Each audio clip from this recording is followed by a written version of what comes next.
Hey, this is Steve Bloom, and you are listening to the Geekcast Radio Network.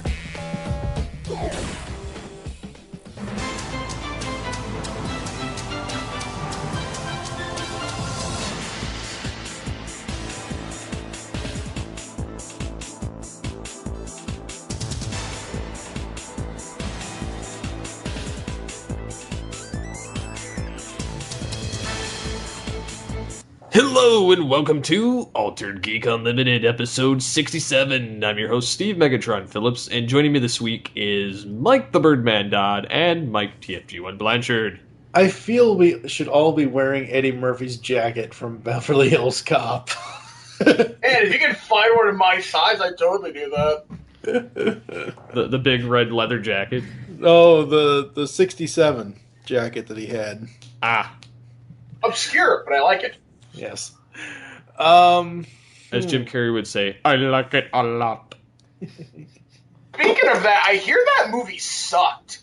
I've heard mixed takes on it. I've heard that the film was terrible, it was too long, and it seemed like they weren't as dumb as they should have been to kind of coexist with the original film. I heard it was basically the first film Redux. I heard that, but I heard that it was also a lot of there was no real, I mean, there was evolution, but not really real evolution of it. Mm-hmm. I don't know. I have not had the chance to see it yet. I really want to see it, only because I like Jim Carrey. It has nothing to do with the fact it's a sequel. I watch every one of Jim Carrey's movies, so right. That's my reasoning for wanting to see it. It doesn't hurt that it's a sequel to Dumb and Dumber, even though it's probably going to suck. I'm just going to have to shut my brain off and just watch it and laugh. But should be interesting anyway. Yep. So what else you been up to, Steve? After our All Things Transformers bout. Wait, what? Oh, when we recorded the clip show. Okay. Yeah. We did the clip show, and then we talked about Master Galvatron and among other things. I did not find him. It's like I told you, 20 minutes after recording the show, I didn't give a shit, and I went on to something else. Yeah. I rebuilt Predacon Empire. Okay, so Mike doesn't know what's going on here. Not a damn clue. Monday night this week, Steve and I recorded ATTF version 2.0, episode 49. We had the name of your show. I know. I'm just saying. So basically, what I wanted to do, since we're ending the podcast at episode 50. In total, not counting interviews or any other special episodes, Steve's ATTF podcast over 6.5 years has had 108 episodes. And this year, because it is the 30th anniversary of Transformers, we did episodes 35 to 40.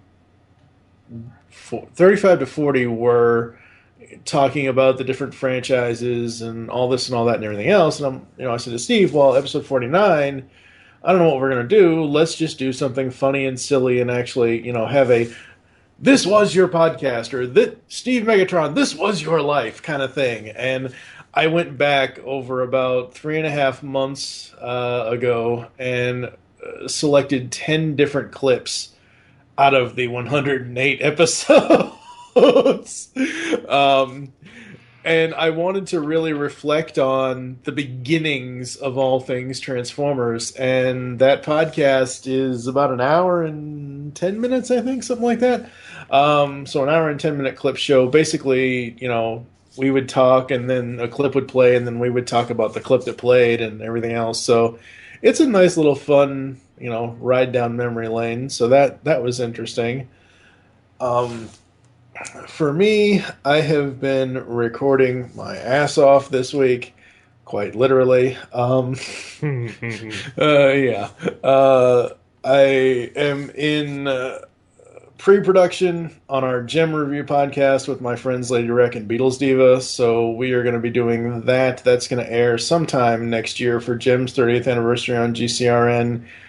I also this week recorded with JT from Saskatoon because we did a review for Geekcast Radio on Nickelback's new album, No Fixed Address. And before anyone groans or anyone says anything, let me just say that this album, everyone complains that Nickelback sings the same damn song every album. There They do. are no, well, I'll cut him some slack. there are some songs on here that do sound like we have, what we've known almost over 20 years now of Nickelback being around. But there are a lot of songs on here that I didn't think they could pull off. First of all, one song features Flo Rida of all fucking people. And I Still just don't. alive? Is that a Tupac joke? See, this is where I say, wow, Nickelback, you're really kind of scraping the bottom of the barrel here if you're trying to get him involved. At least, if you're going to involve a hip-hop artist, man, get Jay-Z, get someone classy, not this Flo Rida-looking motherfucker. Not that guy. I don't know. No Fixed Addresses. It's all right. It's not a horrible album, but it's very different from their evolution. For me, has pretty much been really hard sounding rock in the beginning, all the way up to say The Long Road. The Long Road, it kind of got more poppy, and All the Right Reasons kind of had a mixture and everything else, and They sold out, became radio friendly. well, a little bit, but the difference is there's hardly any songs on this album about drinking and sex. Oh, so they actually did something good for once. Well, there is one song called "Get 'Em Up." It's It's about erectile dysfunction, right? no. No, they did it in the old, what was it, Stone Temple Pilots or Rolling Stones or something. They get it up. No. It's called "Get 'Em Up." It's basically this weird narrative about guys who want to be bank robbers, but it's fucking Sunday and the bank is closed and the cops catch them anyway. So Nickelback has become a cartoon character. Is what you know. I like the album. I didn't think I was going to like it at first, but there are some really, really cool tracks on it, at least. So that's what I've been up to. What, huh? The cat's trying to eat a Q-tip. Oh. Ayla, stop that. Stop being an asshole. So that's what I've been up to. Actually, one other thing before we let Mike talk. I interviewed since this past Wednesday, as of this airing of the podcast, this past Wednesday, November 19th, is the 20th anniversary to the day of Spider-Man the Animated Series coming on television.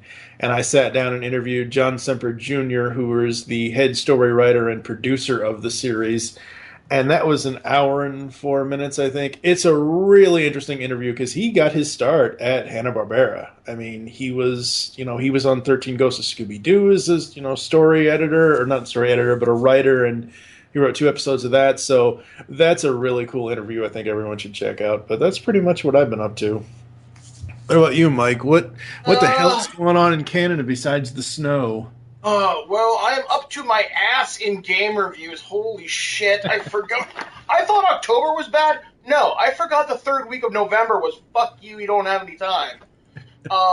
This week I received Grand Theft Auto 5 on Xbox One. I got Assassin's Creed Rogue, which I haven't dug into yet. Super Smash Bros. Wii U, which I've been playing for 2 weeks. Dragon Age Inquisition. WWE 2K15. I'm still working through Call of Duty Advanced Warfare, Pokemon Omega Red and Sapphire or something, the new Pokemon game anyway. And I want to say I'm missing more. All I know is sleep is not going to happen this week. And my lord, you know what? This is probably one of the worst launch windows I've experienced in a long time, because multiple games I've had are broken on day one. I played Assassin's Creed Unity last week and into this week, and I didn't have as many technical problems as other people did, but the fact that Ubisoft had to issue a press release to the BBC definitely says something. WWE 2K15 is having, as of this recording, is having massive hiccups with its online services and unlocking crap. So I might just attribute that to day one garbage. But it just seems like every major game is having a bullshit release this week. I'm really hoping when Smash Brothers comes out over the weekend, because it should be coming out today because this comes out on Friday. Yeah. Really hope Nintendo doesn't have any trouble. I don't suspect they will. But other than that, I'm writing my first article for a magazine, which is pretty cool. Ooh. Yeah, it's going to be on role-playing games. I should be talking about the licensed RPG. I mean, if you don't know the lore to Dungeons & Dragons, fine. Check out Doctor Who or the Marvel Universe or something like that. So I should be talking about that. That should be in C&G Magazine, I think, next month. So look for that. I'll probably talk about it the next time when I actually have my article submitted. Last week, I was on Comic Book Men again when they went to BronyCon. So that was pretty cool. Got a lot of nice messages. Got a few hate-filled messages, too. So Nice. that was fun. I watched that episode. I didn't even see you. I was right in the beginning. Oh, I must have missed Basically, they were like, hey, do you remember when that Brony guy came in last year? And they flashed back to me for like a minute and a half. Oh, so you weren't actually... It wasn't a new thing. It was a clip from your original I was using a appearance. flashback. Okay. So that was fun. I'm trying to think of what else. Other than that, working on this month's topic show for Twig. I think we were gonna do Twin Peaks, but I'm not in the mood for weirdness, so I'd rather have guys in rubber suits. And we're gonna do Godzilla movies since it's like his 60th anniversary. I didn't think the franchise had been around that long. So that's a lot of fun. Being yelled at in a foreign language. Godzilla! Fuck you! Jesus Christ, giant monster. Trying to think of what else. I think that's pretty much about it. Just a lot of video games. Oh yeah, Dave is back on our website now, which is pretty cool. We recorded a bunch of DVD commentaries, and I showed him a shit ton of like 80s horror movies. Fun. And yeah, that's pretty much been my week and a half. Awesome. Hey. Oh yeah, So fuck Snow. I hear these rumors that you have these turtles. Yes. Thanks to my good friends over at Playmates. Gotta thank that community manager over there. I think her name is Lisa. She sent me the Walmart exclusives for now. Bebop and Rocksteady. They haven't appeared in the cartoon show yet. Well, Bebop has as an unmutated person. Yeah. And they're not bad figures. Like, they're really good sculpts, but the posability is a little shitty. Wonky. Well, it sucks, though, because Rocksteady he's basically a rock. He's one solid, he has, arms. He's a brick. And, yeah, he's basically a brick.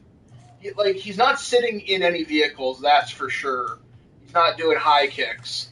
But the sculpt is really, really nice on him. He has this whole Russian thing going on, which I think is actually kind of badass. He comes with a hammer and sickle, and on the back of his hands, they have the corresponding symbols, I guess, to tell you which hand to put them in. But even if it's not that for kids that are a little bit derpy, that's actually kind of badass, because they're like brass knuckles. And Bebop, he's in this weird Tron-like suit with an open chest. And he's got his purple visor thing, which he had when he was the Master Thief Anton Zek, I think was the name of the character. He comes with a flash bomb and like a sticky bomb, so what looks like a potato and a cell phone is the best way to describe them. He's got really nice legs. I don't mean that to sound homoerotic. It's just the sculpt and the posability on those legs, they're really nice. The joints feel really, really smooth. And for some reason, he has wheels on his back and on his feet. Roller skates or something. Which is kind of strange. So I don't know whether they're going to work that into the cartoon. I would imagine maybe he has like jet skates or something. So other than that, though, I mean, they're not bad figures. They're a really nice update for for the 2012 Turtles line. So they're exclusive at Walmart for the first couple of months, at least until after holidays, and then you should be able to find them at major retailers. So I'm feeling they're going to be hard to find. Now, what do you think about the TMNT classics? I love them. I've got the entire set currently. That's the original ones based on the 87 series, the ones based on the 1990, and Bebop and Rocksteady. My favorite one is probably Raphael from the 87 line and Michelangelo from the 1990 Turtles movie. The worst of the line, I think, is Leonardo from the 1990 line, because he just looks like he smelled something really bad and is just on the verge of puking. Well, doesn't he have the grin face from when Shredder had the thing to his neck? It's weird. It's kind of like that. It just looks like I said, it looks like he's about to puke and he's trying to be really, really nice about it. He's got the grimace face. Yeah, basically, yes. It's just not a very attractive face, though. Michelangelo is spot on. Like, it's such a good-looking sculpt. Bebop and Rocksteady are pretty badass, too, especially Bebop. Like that series, when they get to Krang and Shredder, I think they had promo art or like a proto sculpt. Yeah, they did for New York City Comic Con. Yeah, and oh my god, Skeet, that looks amazing. I want them to do like Baxter Stockman as a fly, because that would be so cool looking. Or if they could do Karai from the new Ninja Turtles cartoon and give her that treatment, that'd be badass. Even April, I don't think it'd look. I really want that Krang that's about to come out. I can't wait, and I'm so glad I've got a good relationship with Playmates that they do send me this type of stuff.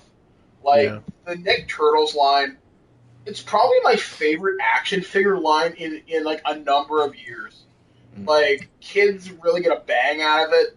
The fact that they do throwbacks to the party wagon, the turtle blimp I'm actually staring at now. The funny thing is they're coming out with the what is it, 20th anniversary or 25th anniversary figures? 25th, yeah. 30th now.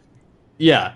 Well, they're coming out with like the old, you get some of the old Turtles, but they came up with or they brought back the party van. They brought back they're just kind of continuously sprinkling the old stuff back in. Now, granted, I don't really like the originals now that I look at what they can make.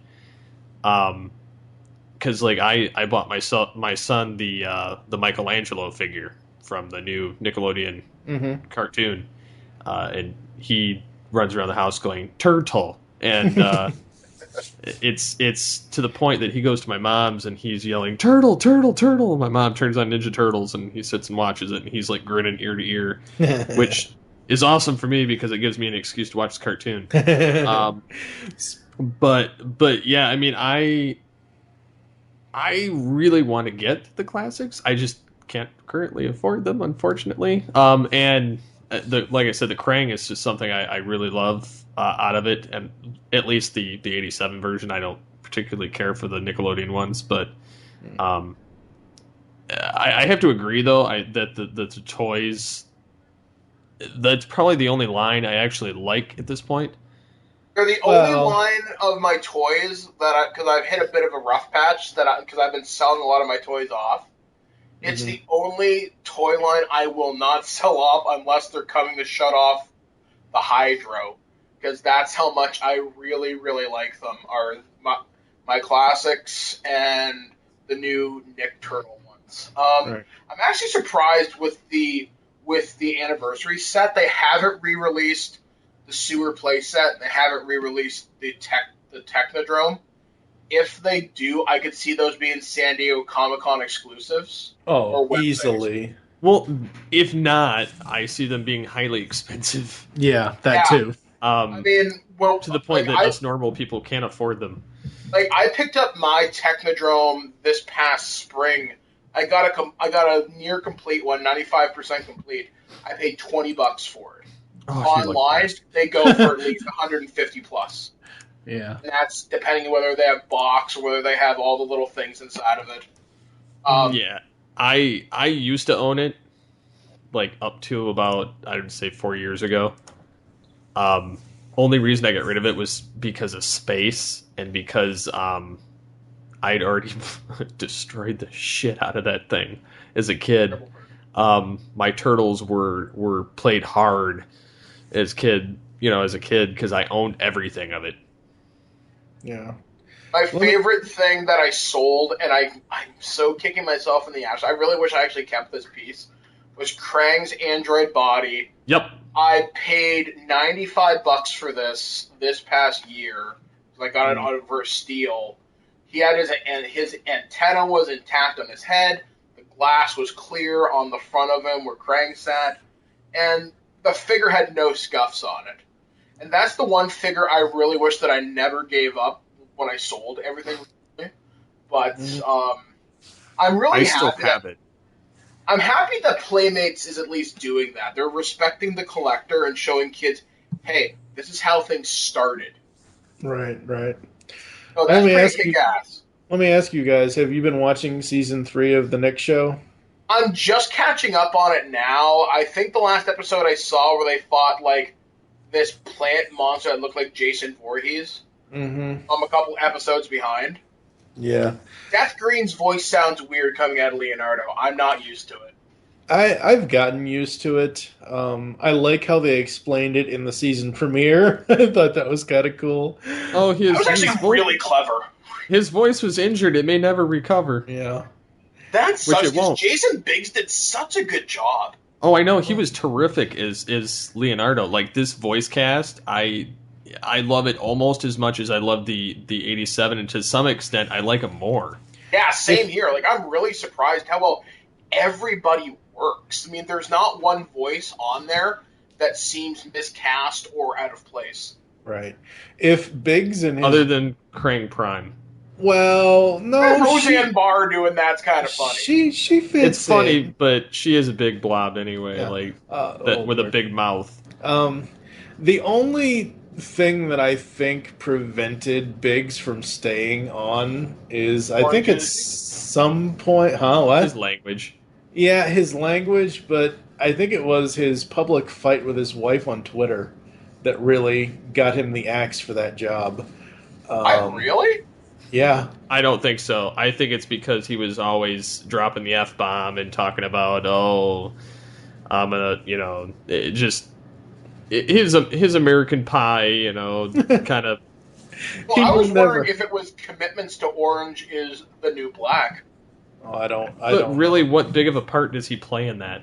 He's a fairly significant character. I mean, he is, but he's not needed there. He doesn't have to be in every episode, but out of a 13 episode, you'd expect to see him there for 8 at least. Yeah. I like the new season, but it's kind of wearing on me where 4 or 5... Need to go back to New York already? Yeah. No. Well, yes and no, but they need to... What they need to do is they need to make an amalgam. They need to have an episode where we see, one half of it is, the Turtles training, getting ready to go back. The other half is, what the hell is Shredder been up to? We haven't seen anything from Shredder, Splinter, Pride. Yeah, Splinter, anything. That's really my main complaint right now. And I know they're going to get to it because it's a 13 or 26 episode long season or whatever it is, but it's one of those things where... At this point, I'm tired of the one-off episodes. The one-off episodes were a thing of the 80s, damn it. Yeah, I like how this one is maintaining a sense of continuity. Yeah. Where storytelling actually matters. I like this one. I've only read about it. They had the punk frogs. Yes, I've seen Napoleon Dynamite as Napoleon Bonaparte. That's hilarious. It's it's almost like having Weird Al as Retgar. As Retgar, yeah. Transformers Animated. Inspired casting for sure. Clancy Brown plays Genghis, and I'm not sure. That's amazing. I'm not sure who does Attila. I'm not sure. The Punk Frogs one was really cool, and I like how they're incorporating all the characters and stuff like that. But it just, I don't know, man. It just seems like the story isn't moving fast enough for me. I think it'd be cool if they brought in the Triceratons and had them at war with the Krang. Yeah. That would be fucking awesome. Or the Rock Soldier dudes. Mm-hmm. They've already had them at one point, though. But I want the cooler ones. I want literally the little General Trag guy and his pointy-nosed buddy. Yeah. Trying to think of what else would be really cool to see on that show. I'm thinking here. Thinking back to classic episodes that were really neat on the original series. Well, I At do some know. point, they'll have to do a Venus episode. No. No, do it, but kill her. Make it mean something. That would be really interesting if they did that. Could do without her. I didn't mind her when she showed up twice in the original cartoon. Or no, am I thinking of the Salamander? Yeah, you're thinking Salamander. Yeah, there was the chick that that Raphael liked, and I can't remember. Well, Venus didn't. Venus was from Next Mutation. That's right. Yes. Yeah, that blasphemous piece of garbage. I do know for a fact that they are bringing in Mondo Gecko in season 3. That's cool. I love him. They are bringing in Mondo Gecko, and guess who's going to voice him? Who? You'll never guess. Huh? Is it a skateboarder? Tony Hawk. Hell no. I'm not bringing That would be Tom great, Cruise. man. Captain Planet. Margera? Fuck, I don't know. They are bringing in Robbie Rist, Michelangelo from the live-action movies, to voice Mondo Gecko. That's not bad. That's inspiring. No, it's not bad. It's awesome. That's cool. I like that. God damn, I love that show. So, go ahead, Steve. Sorry. Oh no, it's fine. So I think we'll move on a little bit after that entertaining conversation about turtles. I think we should bring up Dodd's Brush with infamy. Yes. I can't remember when that came about. I can't remember if it was on Headshot or if you were actually doing Twig. I was doing Twig, but Blanchard was there, I think. And it was a Twig After Dark. And this was after Dick Clark died. Because we called the episode Dick Clark's Mystery Machine. And oh, no. I can't remember why I did this, but we're talking. And I'm like, hey guys, name a show for like me to fuck with. And I went on Wikipedia and I landed on Full House and I changed it. And I almost think we should read it out loud, but I think if we link it in the episode notes, just go take a look. It's going to be in the episode notes.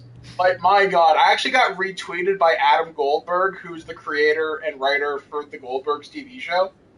And that's funny. Yeah, oh my God, like, I've been getting favorited retweets all day. I actually had the girl who played Kimmy from the show retweeted it too. I'm going to read it. One of her friends on Twitter had asked me, like, well, why didn't Kimmy get a background? I'm like, well, because she was grown in a lab in the future to go back in time from Walt Disney. Because it was the weirdest thing I could think up, like, right on the spot. You only edited the premise, right? You didn't edit the entire article. Believe me, I have plans to do a different sitcom every couple weeks just to throw people off my trail. I'm thinking about taking Step by Step, turning it into a version of the Terminator with a nun and a the talking Step by Step Chronicles. Home Improvement's actually going to be a sordid love affair with like power tools. So it'll be 50 Shades of, I don't know, Binford tools. Oh my God. 50 Shades of Binford. Oh it's going to be amazing. And I'm also going to recast the entire thing. So Tim Allen may be replaced by John Goodman. Taylor Thomas may be replaced by a sock puppet. Stuff like that. So it'll be the most amazing thing you've ever read. I figure this may be my ticket to Hollywood. Vandalizing Wikipedia. It was funny because I think I can't remember if I was there or if I wasn't, because I distinctly remember you writing some of this garbage at some point. I know you were there, Steve, when I edited. I think it was not Steve Allen.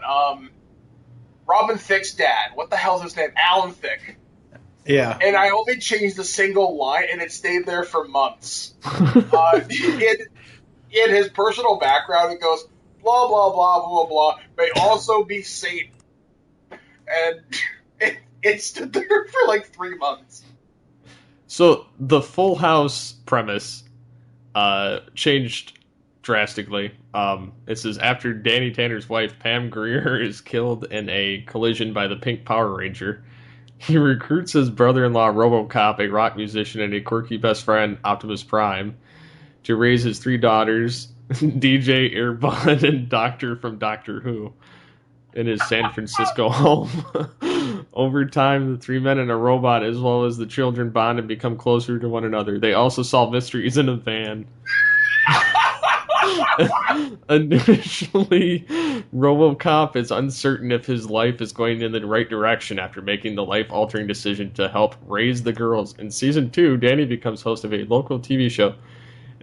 His co-host, Rebecca Cigar-Face Donaldson, starts, and then it kind of like starts going a little bit normal, and then you start going like the family finds a dog, gets one of his puppies. Finally, RoboCop and Judge Reinhold have twin sons, Nikki and Alex. Who oh, it's horrible. And then the 8th season, they decide to buy an underground lair and fight crime. Batman and Robin often co-star, but oddly enough, RuPaul does make an appearance as Commissioner Gordon. They also fight their arch nemesis, Rita Repulsa, and Dr. Octopus in a minivan disguised as a bakery truck. Oh my god.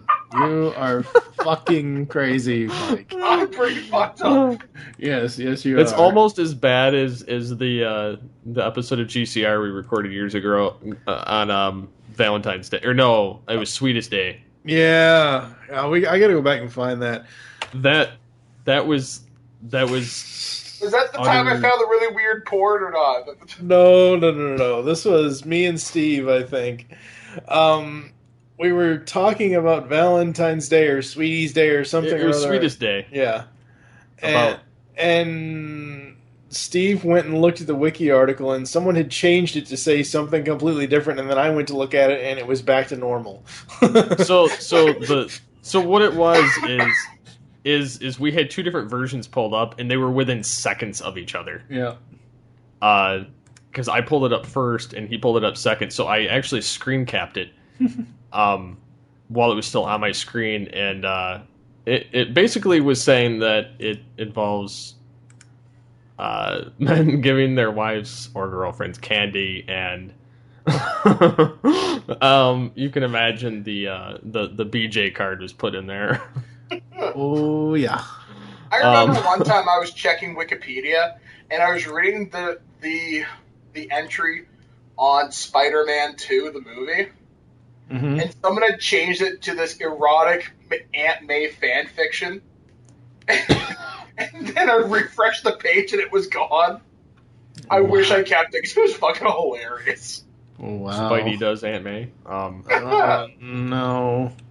Oh my god, do you imagine how much of a sex fiend Dr. Octopus could be? Did you not read Superior Spider-Man?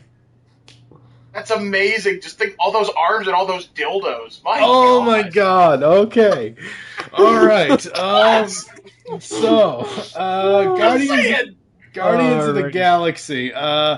Speaking of other absurdities, we should probably move into the Honda commercials. Oh, okay. We can go the other direction after that. I love how you transition from Dr. Octopus dildo to cars. Well, in one way or the other, it still fucks you over. That's what they're doing. They're raping the 80s. Playing a card out of Mike's book. So Honda is using G.I. Joe, Gem, and Skeletor to try and sell cars because, obviously it's our generation that can purchase things now. Well, guess what? I'm sorry to cut you off here, but since this episode, since we started recording this, right before we came in to do this, I actually saw another one. They also are using Gumby and Pokey. It's just not right. It's just not right. But it's funny because you have Skeletor standing here on in Honda, and he's like, salutations. And Did they actually get the original voice actor? No, they did not. No. Why would they cheap out? If they're going to license the character, go the extra, like, mile and a half. I'm sure he's not doing much right now. No, he just went to TFCon. Exactly, he's just hanging out. If they're getting Optimus Prime as a licensed character and getting Gilbert Gottfried to, like, do the voice, your priorities are just a little bit fucked up. Yeah. It would be funny, though, having them selling a truck and going, I am Optimus Prime. Get in my cab and I'll drive you around. That'd be so fucking cool. Or if Megatron could sell you guns. Technically, gun sales would jump to the roof. It'd be amazing. Technically, Megatron could just sell himself 1,000,000 times over. Come on, kids! I come with tons of accessories. Oh, we'll just go in the truck and he'll say, I am Kit. You know what? Why hasn't Mr. Feeney done a car commercial for that matter? As Kit, that makes perfect sense. Even Hasselhoff's not doing anything either. Okay. All they need him to do is sit in it. Yeah, just sit there. Smile. Here's a cheeseburger. Since you guys brought this up, I hate to bring the show down, but this past weekend we actually lost. Howard! No.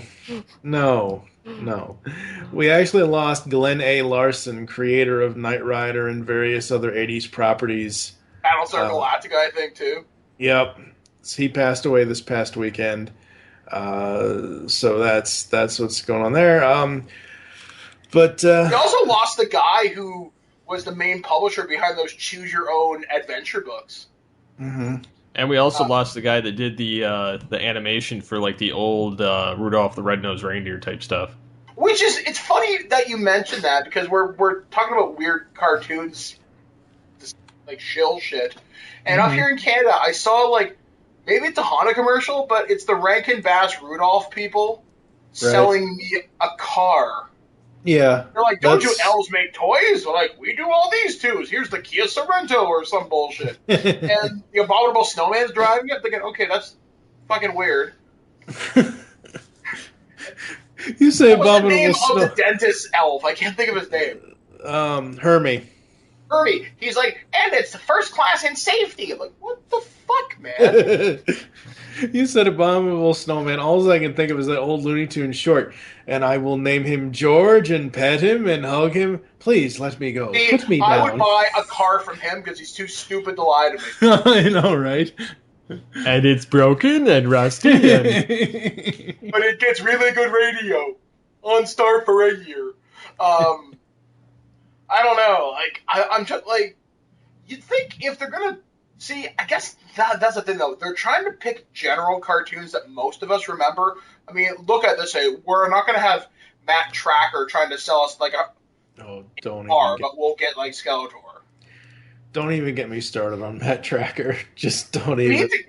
I want T-Bob to sell me a fucking iPhone. That's what I want. Or Herbie from the Fantastic Four cartoon. That's what I want. Oh my god. Thundar the Barbarian can sell me Slim Jims. That's what we need. Absurd marketing. The best marketing, even though I've never eaten them and I just don't like them, the best marketing Slim Jim ever had, may the man rest in peace, was Macho Man. Macho Man. Because you just go, ooh, yeah. Yeah, Slim Jim, Slim Jim. Yeah, no one will ever top that. Well, no. And then after they got rid of him, they got that scrawny dude that would go, eat me. Fuck that. That's always going to be Macho Man. Yep. I know. That's like his legacy. That was really absurd. That would kind of make a weird kind of sense. Let me see. I had a really, really good one, but now it's gone. Black Widow sells Spanx. Oh, I think Strawberry Shortcake should sell weight loss products. I think that'd be amazing. That's an oxymoron. Let me see what else could be totally. That's like government works. I know. Twilight Sparkle and Rainbow Dash sell oats. See, that works. No, they'll put them on the box of horseshoes. Oh, Well, that's man, good. I guess Lucky captured them. They're his new charms. No, they'll have them on the Red Bull. It gives you wings. Oh, crap. You know what just occurs to me? Like, back in the 80s, we had really weird licensed products. I mean, I remember we had, like, Ghostbuster cereal and all that shit. Mm-hmm. Why do we not do that anymore? Because they put it on the shelf for 2 months and then it stopped selling. Because I'd like to know, why is there not, like, a Doctor Who cereal or, like, a My Little Pony cereal? I mean, think about it. You just have to put fucking Cheerios and six different colored marshmallows. There's your pony cereal. Done. Yeah. Ninja Turtles. I'm sure there's, like, a factory abandoned in Uganda that made the stuff back in the 90s. We can start that back up. They just put sugar and salt on it, and then Exactly. No one it's will an know the fucking addictive. difference. It always surprises me when somebody comes up with and finds an old box of Batman cereal, because it's like, dude, it's just Captain Crunch. Dude, it's stale as hell. Yeah. Ninja Turtles was basically Chex, but with, like, a little bit of sugar on it. Yep. Yeah. I actually got that cereal. I remember that. I remember when they made that cereal for a while there, they made too much of it. So they put the Ninja Turtles bowls onto every cereal box you could possibly find. Yep. I remember getting a Bill and Ted cereal, and it had a Ninja Turtles cereal bowl on it. Way back in the day. I also remember I also got a Bill and Ted tape case. That was the phone booth that were going to hold like 4 cassette tapes. I thought that was pretty badass. And you never get prizes in cereal anymore. I remember you used to get the like cool ass color changing spoons.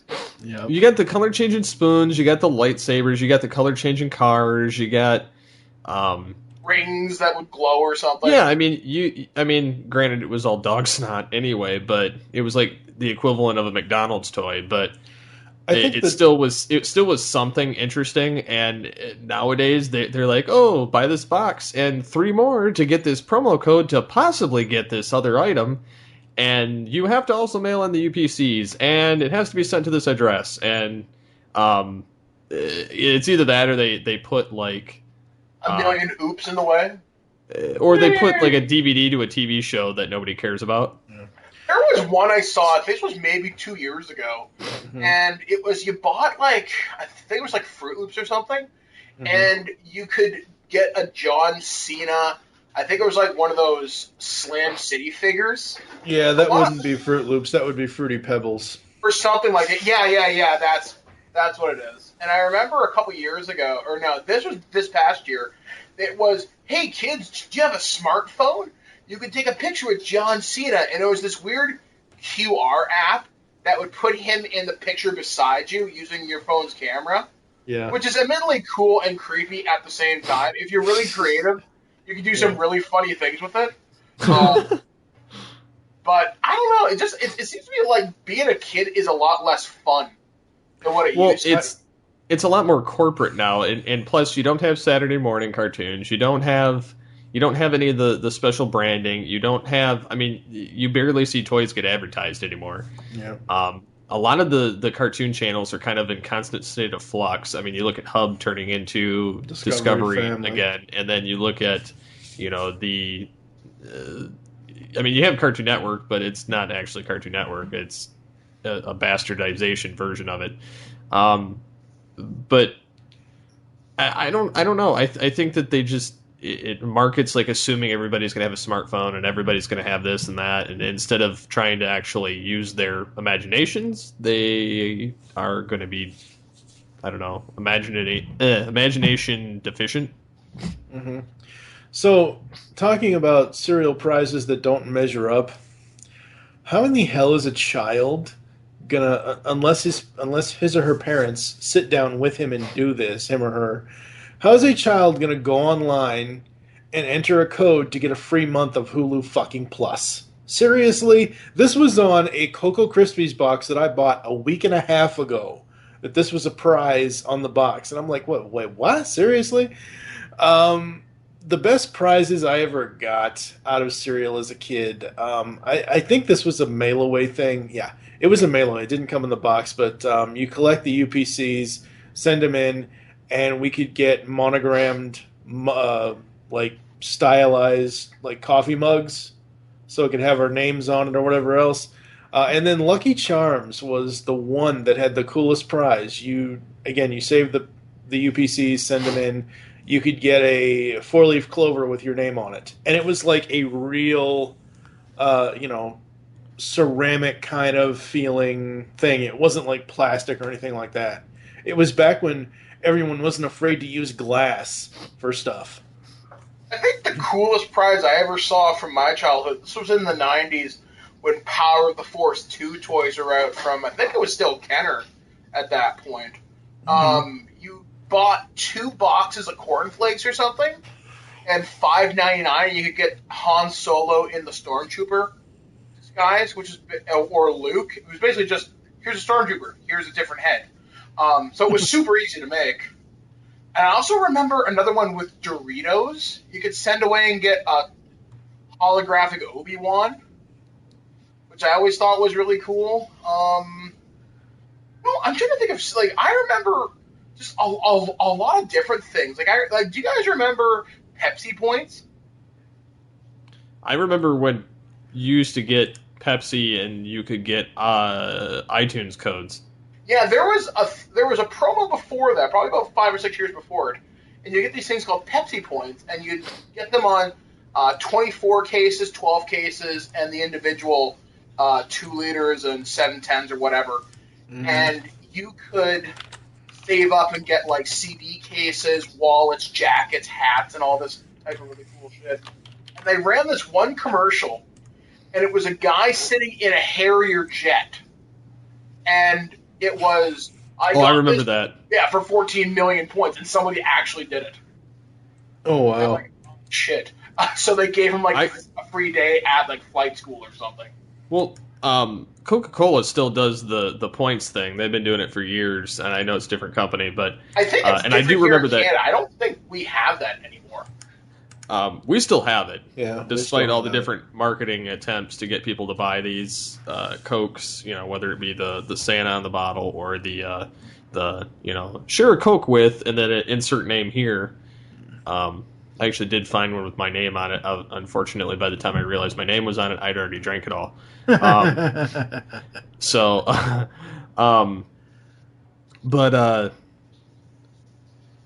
What was I gonna? With the points, when I actually worked for a grocery store at the time that they were doing the iTunes points, and you could download a song legally through iTunes, and I was like, well, that's kind of cool. I can download an HD quality version, and the only thing is you can only input 6 codes per day. Yeah. Well, I was a bagger, so I also had the bottle return responsibility. So I went through an entire couple of tubs of bottle returns and loaded my pockets with these lids so that I could get codes. And I got so many damn songs from doing that. Awesome. I remember up here in Canada, they had these popsicles, and I can't remember who made them, but I know the mascot was called Popsicle Pete. And each popsicle stick would have a point value on it, anywhere between 5 points and 75. Some actually, I think, had 100. And you'd send in so many thousand points or hundreds or something, you could get, beach towels. I remember getting a really cool hat, and I think a CD player out of it, because I'm a fat kid, so I eat a lot of popsicles. There was another one, when Kool-Aid did this, and this is how I discovered how to vandalize cars. Two are certainly connected. Do you guys remember a Nickelodeon product called GAC? Yes. I think so. Okay. It was this weird squishy thing, and it smelled either really good or fucking disgusting. It was green. I had an apple cinnamon one. Mm-hmm. And I discovered if you throw that on someone's car when it's cold, bad things will happen. I'm a dick as a child, just so you know. I'm not so bad now. Now I'm just going to key your car. But yeah, I remember saving up. I think it was like a couple hundred Kool-Aid points, and back then it was only like 5 or 10 or maybe 25 you get. Which, by the way, if someone out there in your audience could send me like $5 worth of Crocodile Red Kool-Aid, I will S your D all winter break, because that stuff you cannot find in Canada. Just saying, my body for you. That'll do it too. Yeah, I will. There's nothing that I won't do. Terrible.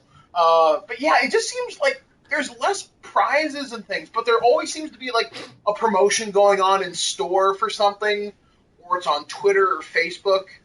Now, admittedly, I won a trip to Las Vegas by texting someone by just random decision one night, and it was with NOS energy drink, which that was really cool. But it's not the same as sending in the UPC codes or write in a ballot or something, or go to the grocery store and throw your name into a hat or something. Right. I don't know, it just seems a lot less fun now. It's more technology and corporate driven than it ever has been. Like you said, Mike, it's like, what 5-year-old's going to do with a fucking Hulu Plus code? Yeah. Okay, so I found some info on Popsicle Pete. He was a dirty peepee. Basically, as we all know, Popsicle is a popular brand of ice pop in the US and Canada. It became generalized trademark for any type of ice pop. In April of 1939, Popsicle Pete was introduced in the radio program Buck Rogers in the 25th Century as having won the typical American boy contest. The character told listeners that they could win presents by sending wrappers from Popsicle products to the manufacturer. During the 1940s, Popsicle Pete ads were created by Woody Gelman and his partner Ben Solomon. The ads appeared in print, television, and commercials and activity books until 1995. In 2014, Popsicle modernized Pete by including him as a part of their original gang and releasing comics, an original music video, and other content on their Facebook page. So basically, it's not one single, like, it's not like Klondike bars. Like, it's not. Popsicle Pete is for any type of popsicle, as far as I can tell. Maybe it was a uniquely Canada thing. Maybe. But still, yeah, I remember these things. And I remember at my school, they would sell popsicles on Fridays or something. And I remember watching the garbage cans very closely, thinking, all right, there's 20 in that garbage can, there's 20 in this one. All I need to do is rinse them off. Although in the summer, you're asking to get stung, so I'll have to sacrifice. Do that, because fuck that. Ain't no beach towel worth getting stung 1,000 times. And I don't know, it just seems to be like the era of really weird collectibles or cool promos. Hell, do you guys remember when Star Wars Episode 1 came out and there was the Star Wars Pepsi cans? Oh, yeah. Yep. I remember when there was the I remember when the R2-D2 coolers came out. At like I could have had one for like $50 this past summer. My stepdad got one right after the movie. 7-Elevens were giving them away, basically, trying to get rid of them. That's ridiculous, because those things are cool. They're cool-looking coolers. Well, he kept it for a number of years until it started leaking. And then he was like, all right, I'm done. This R2 droid's got a bad motivator. Oh, my God. My wife had a dairy, that was a Cool Whip freezer that was given to her from, I guess, one of her friends owned, like, a grocery store or something, and they were going out of business. Right. And they had that. Hell, I remember there being a lot more coolers that were, like, Pepsi and Coke and everything. I don't think you see that as much anymore. No. Well, you might see it. You might see Coke kind of machine type deals in like Wendy's and stuff because they have that new freestyle crap. Oh my god, I love that stuff. I will drive 2 hours to get one of those. Oh my god, Mike, you've hit the like salivate button. Speaking of pop, are you guys into the whole Surge thing that you have to buy through Amazon? They won't. I don't think they'll ship to Canada. So fuck. I don't think I ever had Surge back in the day. What's it taste like? I don't know. I've never had it either. I remember having something. I think I had Jolt Cola. Oh so it my was similar God. to Which one was supposed to be like the... So Surge was like the Mountain Dew of Coke. Right. Yeah. So what is Jolt? Jolt was basically extra caffeinated cola. The idea is it had 1.5 times the amount of coffee or something like that. It would give it a more acidic taste. But if you got the right Jolt, it was really good. And the cans were shaped like batteries. So when you popped the top, you get this really unique sound of the gas releasing from inside. Believe me, I survived on these things in high school and college. Lived on these things. Basically, Jolt, Steve, is what Red Bull is today. But less shitty and cola. Yeah. Whereas Red Bull tastes like piss, it will actually taste like a legitimate cola. Just a little bit stronger. Yeah. Okay. But yeah, like, and I remember Jolt went out of business a couple years ago, like 2009, I think. And I'm always hoping someday someone will resurrect the brand or something like that, because it was so good. And there was like a Jolt Red, there was a Jolt Blue. I think they had other flavors too. Oh, yeah. And the days, man, I miss Jolt Cola so much. Why'd you have to bring that up? There was another one. This was like a really weird one. I don't know whether this was Canada or the States either. There was a drink called Orbits. Mm-hmm. And it was a clear liquid, but it would have these flavor bubbles floating in it. And they were like little tapioca things or something. I don't know. They were like jelly or something. And there were different flavors. You'd have like a red, a blue, an orange, and a yellow, I think. And it was really, it's hard to describe what this tasted like. But it was a really unique looking beverage than it was anything else. And this is around the time they had like the weird Crystal Pepsi crap. Right. It was okay, I guess, maybe. I don't remember it being that good. I seem to remember a Pepsi Blue that was like drinking Smurf splooge. There was a Sprite remix, which is really weird. It was like, I don't know, I'm trying to figure how would I describe this? It was like Sprite if someone threw up in it. Yeah, pretty much. Are Anyone there sensing any the need pops to- or stuff that we're forgetting? Anyone else sensing the need to move on? Yes. Yes. Just saying. Alrighty. So I guess go ahead and actually, before we go to that, since we were on already the toy bandwagon, this is also in the show notes. There's this image of a life-size model of the Ark. Like, not life-size, but like life-size as far as the action figures are concerned. Mm-hmm. This SOB is huge. Ark from Transformers, Ark of the Covenant, or what are we talking about? It's the Autobot Ark. The ship. Shit.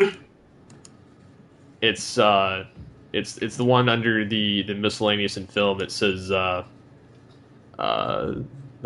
thought that was cool, and then realized that those frickin' deluxes, and then it shows deluxe figures, Transformers in it, and they actually made this giant model of the Ark. Is this thing for sale or just? No, they made it, but this sucker's like intensely detailed, and it's I'm just trying to find it in my show notes right now because my email is huge. I like it when toy companies do that. They'll go the extra mile. It's not the toy company though; it's these people that made it. Oh, so it's like a third-party company. I think it's just fans. Well, shit. I don't know who made it, but it's they got some deluxes and Voyager figures in it. It's just freaking crazy how nice it looks. It's the gold ship. They've got openings like a diorama type thing where you can actually see the bots and their locations, and yeah, it's Does it light up? It appears to. Oh my god. Bird boner. It looks like it literally would take up like an entire room. It's worth it. Right. It doesn't matter how much it costs. It's worth it. Exactly. So, go ahead, Blanchard. Okay, so Steve has a news item in the news here for Guardians of the Galaxy for Chris Pratt wants to be on Agents of S.H.I.E.L.D.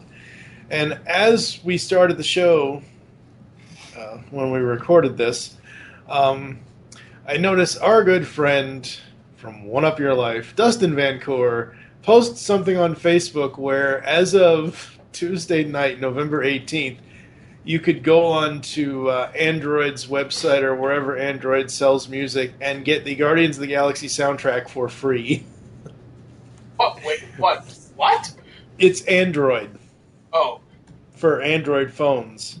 And, that's really cool. Yep. I already have it. Yeah, same Yeah, here. I bought the CD.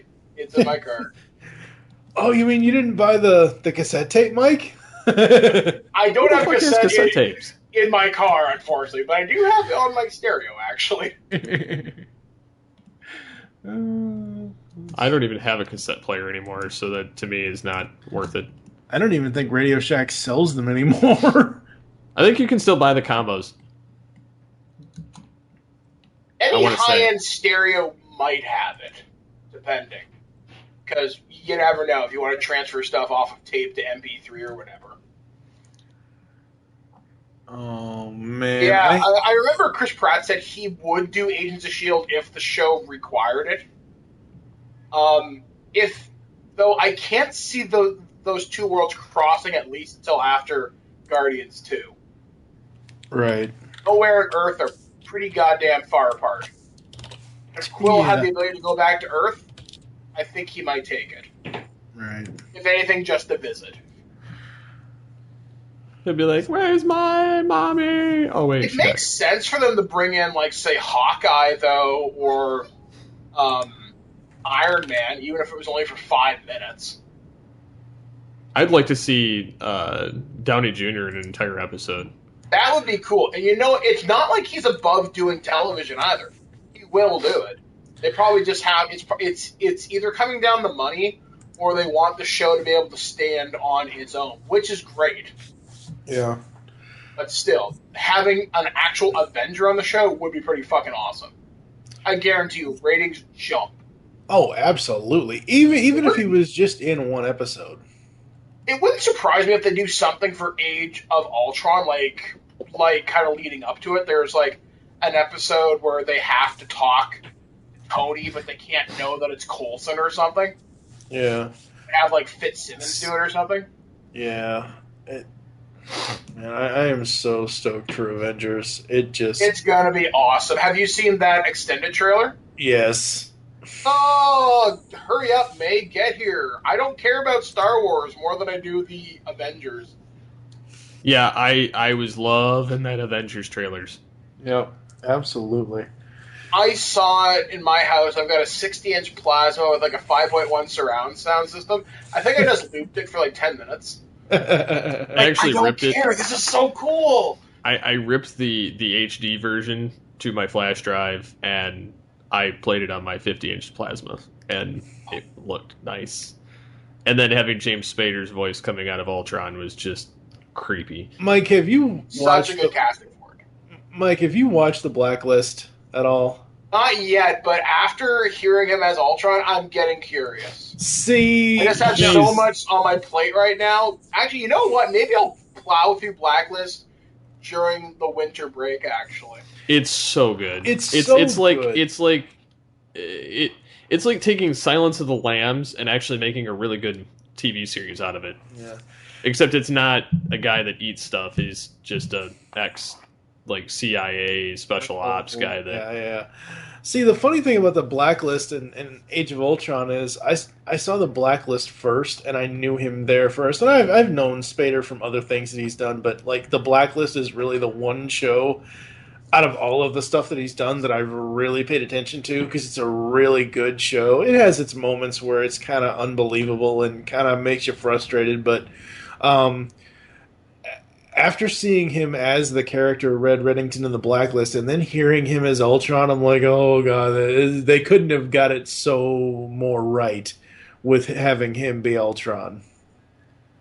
It's going to be good. Like, Marvel has, like we've discussed previously on the show, they have the upper hand in terms of hype for their movies. Yep. Like, it's going to be, like, it's a good time to be a nerd right now. It really is. Like, Absolutely. The golden age has finally arrived. Now we can all stop being dicks to each other, that'll be the best. Yes. Where else are we going, Steve? And in our epic journey of crazy proportions. Yes. I could talk about something kind of fucked up that happened this past week. You guys want to hear something really weird about the whole gaming sphere? Uh-oh. So, this past week, or last week rather, Assassin's Creed Unity came out, right? Mm-hmm. It's the first next-gen version of that series, PS4, Xbox One, PC.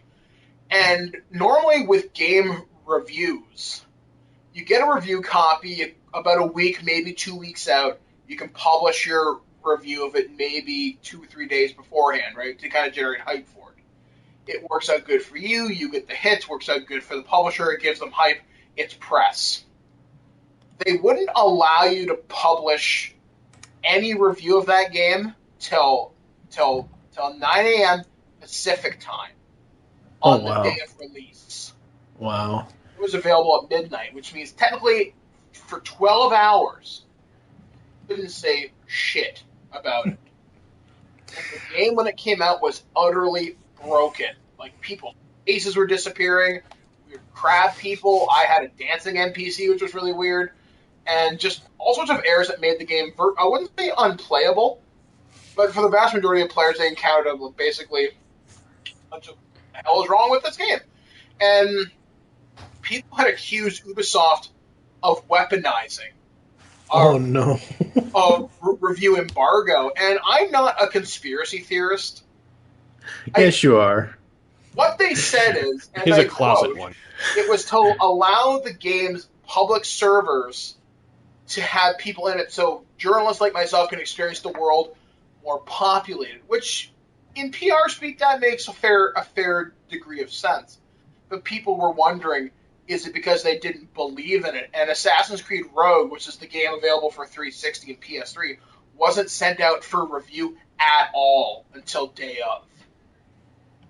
So it's a really weird time to be a game journalist. The fact that they would hold that back until day of release. Now, it happened before with Destiny. You couldn't review that game because they didn't turn the servers on until the day before launch. Right. A little bit weird in and of itself, considering it's such a huge game. I don't know, I found that really kind of weird.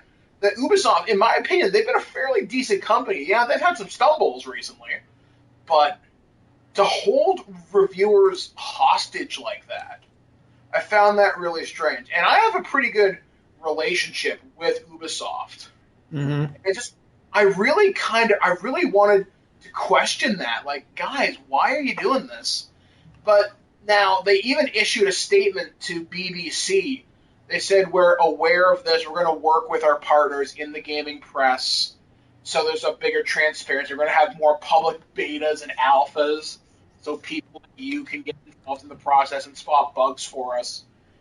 And that's the job of a QA team, in my opinion. Like that's testers. That's what you're paid to do. Yeah, it's like, what? Yeah, like, how do you miss someone's face just disappearing in, like, cutscenes, or someone doing the crab walk? That's not normal. Friggin' reminds me of Reminds me of that Jeff Dunham, one of the Jeff Dunham specials where Peanut's like, the elephant just disappeared. It just disappeared. It's, I don't know, it's so weird. Like I said, like I can't believe how much gaming press has been in the media in the last like 3 months, for better or worse.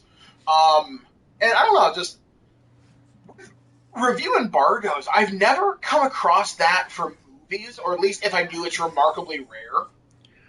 Like, say Paramount sends you a Blu-ray or something. Here, you can talk about whatever the fuck you feel like. Yeah. I find it depends on the company. Like,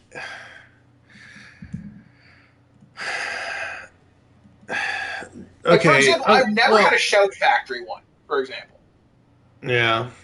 Never had one review embargo. No, wait, Power Rangers last year, or 2 years ago. The thing with Shout Factory, I think, is not only do they want the PR out there like as soon as possible, but I think they also, because they send it so close to the deadline anyway, it doesn't matter.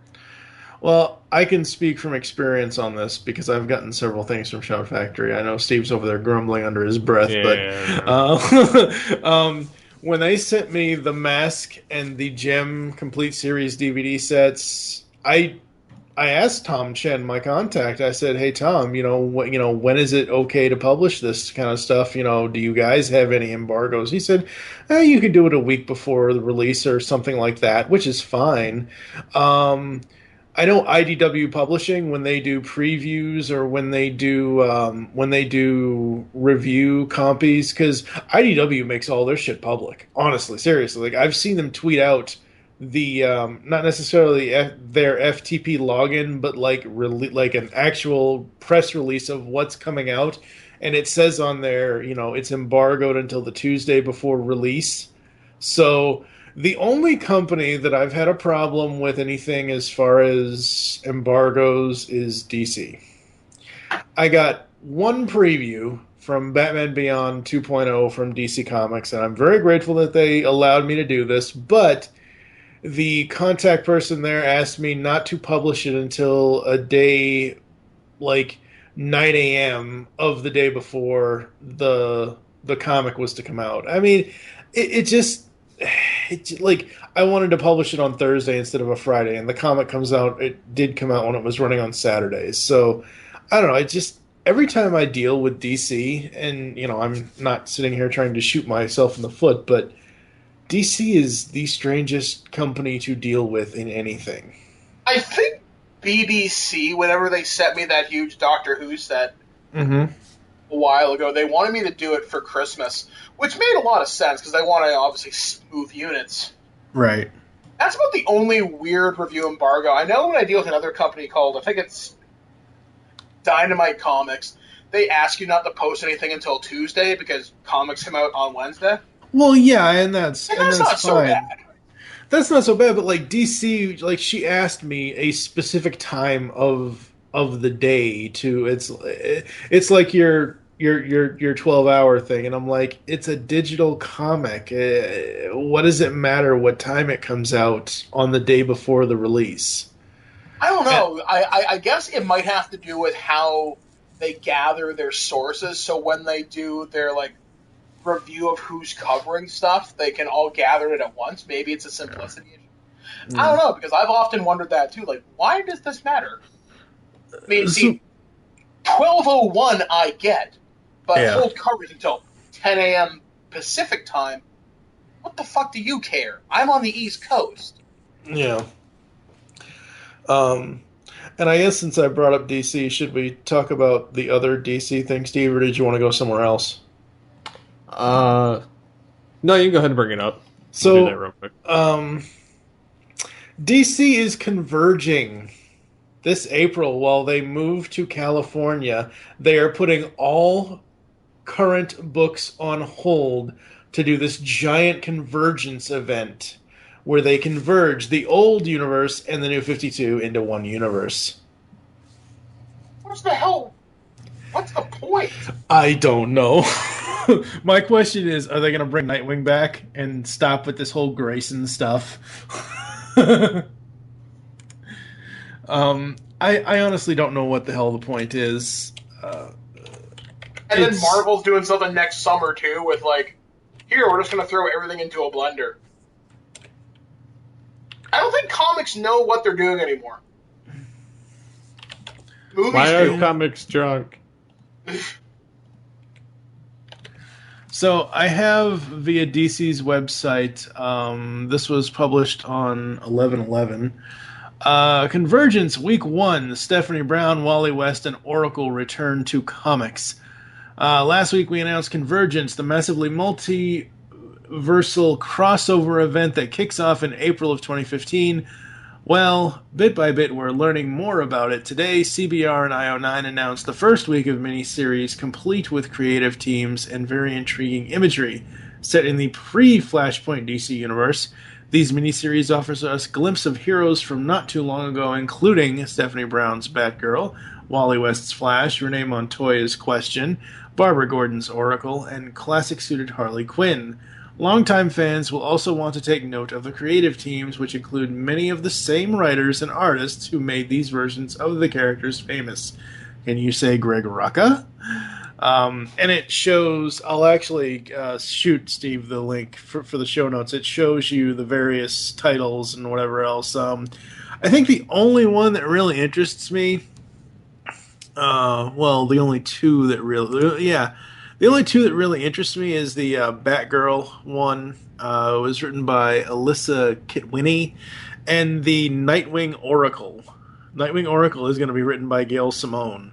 So those are really the only two that interest me. The rest, like, I am so not, and I'm really not trying to spew hate at all, but at this point in my comic reading, I'm more interested in original stories or creator-owned titles like Kyle Higgins' Cowl from Image Comics, or Sex Criminals by Matt Fraction. I still like the Transformers comics from IDW. I love the Turtles comics from IDW. Have you been reading that ongoing, Mike? No, unfortunately not, actually. I'm going to wait for a couple more trades, and I'll just buy a bunch. Oh, my God. It's so good. It is so good. We are, right now, in the story, we are almost at issue 40, and they are starting the next storyline called Attack on Technodrome. So it is going to be amazing. But yeah, so apparently DC is putting all of their main titles on hold for 2 months so they can move to California. Honestly, I thought they already friggin' moved to California. Yeah, so did I. I thought, like, at least a good chunk of them went over. Yep. And why do they even need to put the books on hold? Just do all your shit now. Yep. Why bother disrupting the operation? I don't know. It's DC. I guess anything to sell books, I guess. Yeah, pretty much.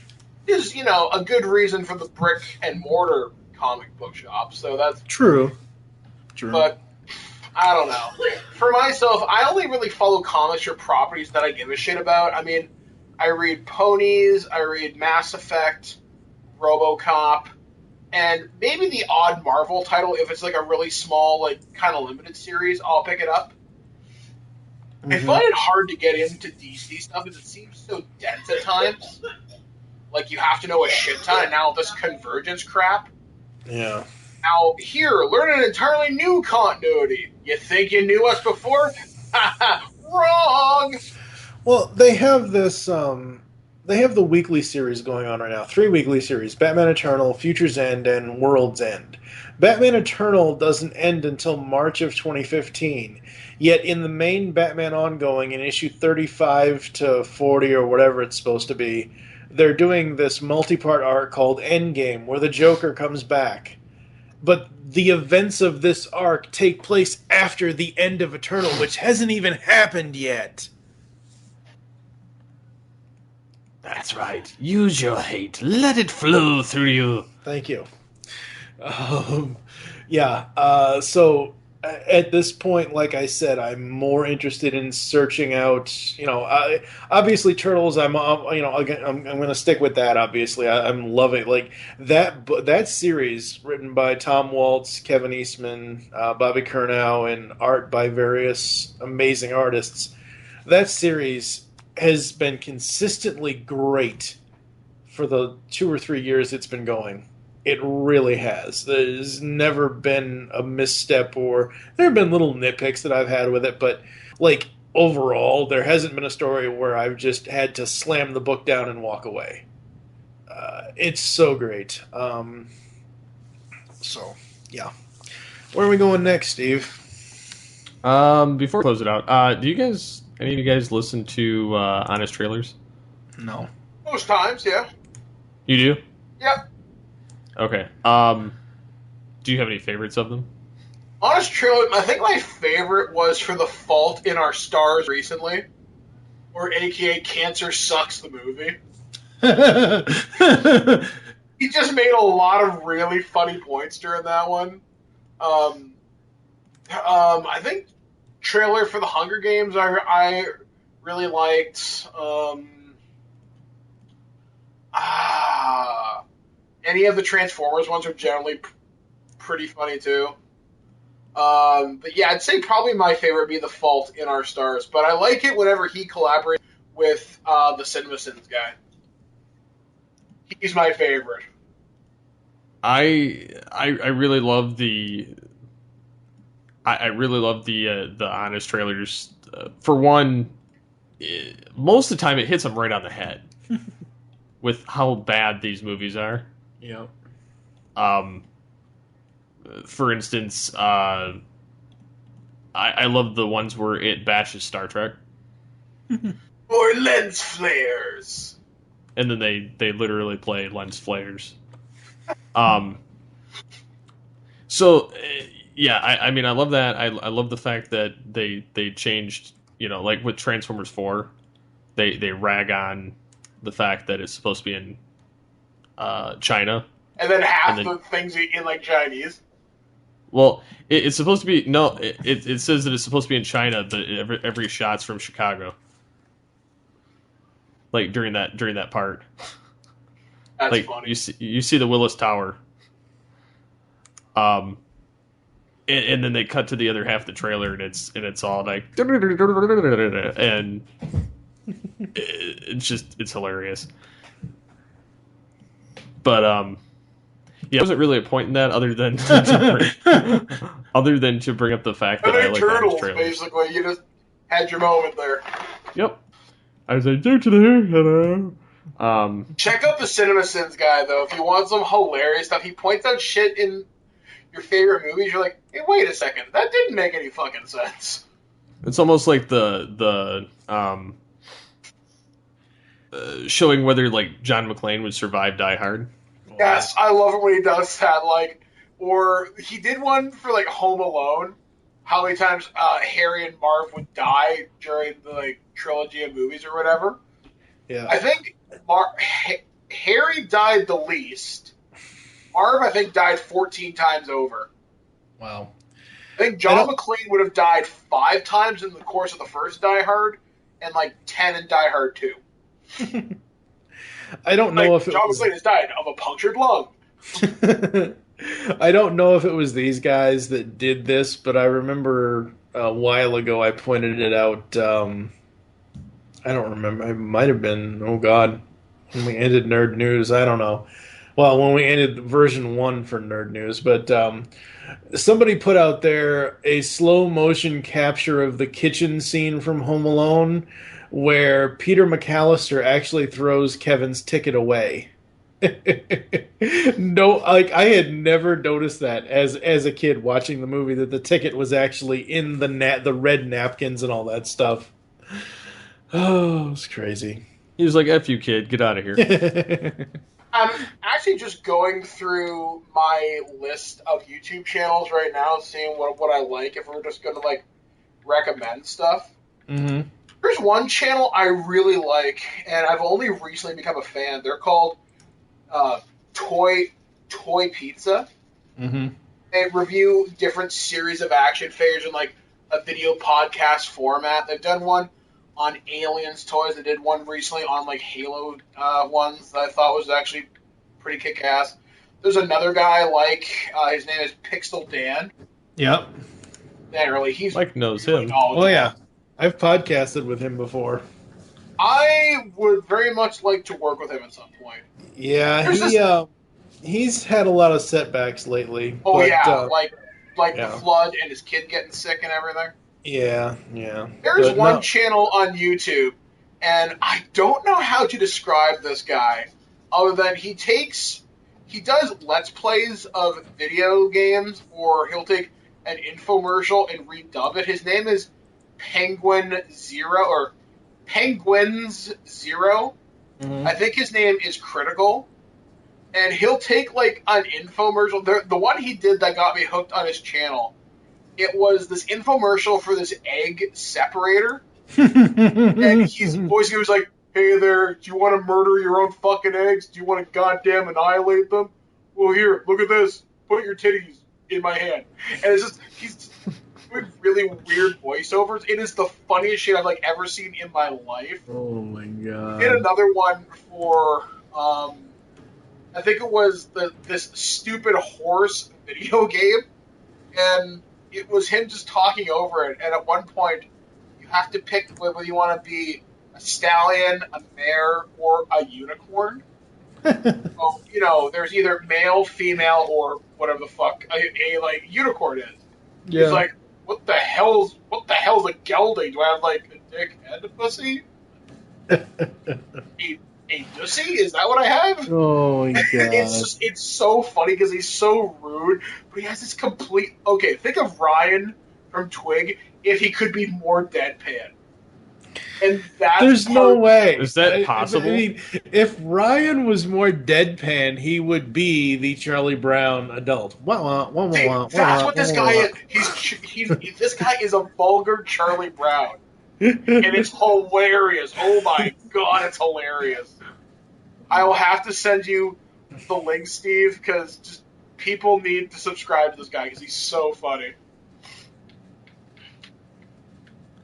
So, That's all I think that about rounds it out this week. Yep.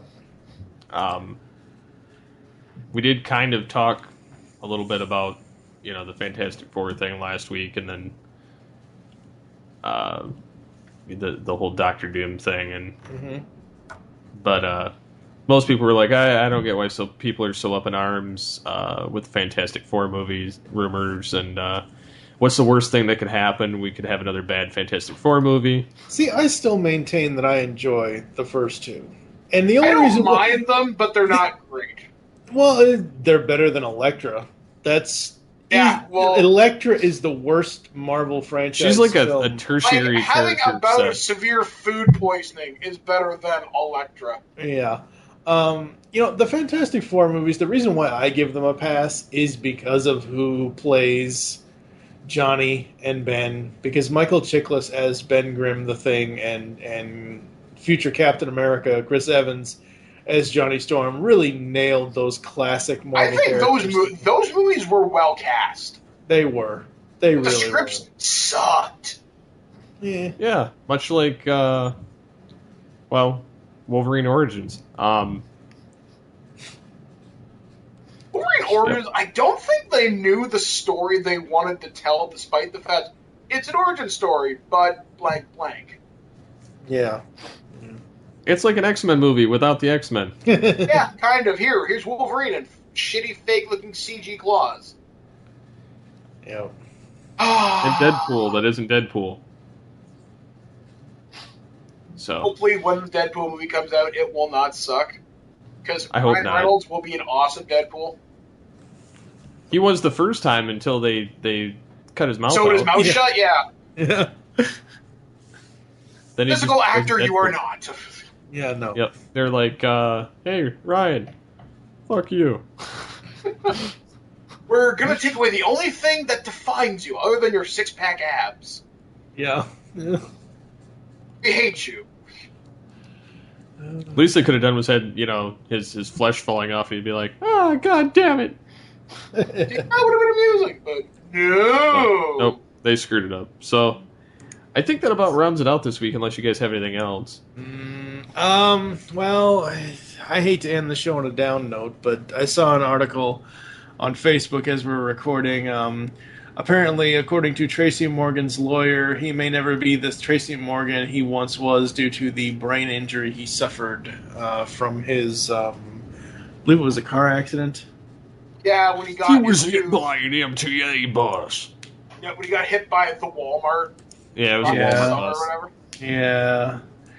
It just... They gave him a deep discount. That's just... Oh, come on now. He got the Black Friday sale early. Oh! Okay, close it out, Steve. I can't. Oh, fuck. I can't believe you just said that, you asshole. What's he gonna do? What's he... We ran over that topic with a bus. A truck. Oh, Christ. An 18-wheeler to be exact. Insensitive. Oh, I'm sorry. He's gonna cry himself to sleep with his millions of dollars. I'm sure he'll be fine. Those poor little Chinese kids that knitted those sweaters, you know. Oh, Christ. On that note, Get altered, get geeky. We'll catch you next time with the altered geeks. I close it up, bitch. No, you can interact with us in many sending ways. hate mail and bombs. Yes, to feedback@geekcastradio.com. Or feedback at thisweekingeek.net. That's right. Yes, where nobody will answer because they'll be like, wrong show. You can comment on the episode Make a post. joke about Tracy Morgan. Are you talking about that? I said he's now my new nemesis. Fuck Judge Reinhold. It's Tracy Morgan. Oh, God. I'm gonna kill Michael Blanchard. I gotta get him while he's down. Wait a second. Why is he going to kill me? It's the Canadian he needs to kill. He's gonna kill one of us. He's gonna kill you. No, I don't think so. Hey, he is gonna make you suffer for. Oh fuck, I don't know. Hell, I wasn't the one Something that... Nickelback. No, I don't think so. I don't think he cares. You don't know that. The brain injury may have turned him into like a deranged psycho killer. He will never be the same. Massacre. Oh, we're going to hell. The Tracy Morgan Massacre. So, thank you That's for why you're joining going us. to call this show the Tracy Morgan Massacre. Or Dr. Guys, I'm going home. We should come up with a mock, a couple of mock movie concepts next episode. Oh, God. Tracy With, Morgan is in a sex comedy with Dr. Octopus. No, I was gonna do one better. Oh, really? Jurassic Park. Get over here, dinosaur! I love it. Get altered, get geeky with the Altered Geeks. See you next time. Get that out of your mouth, Dodd. Oh, sorry.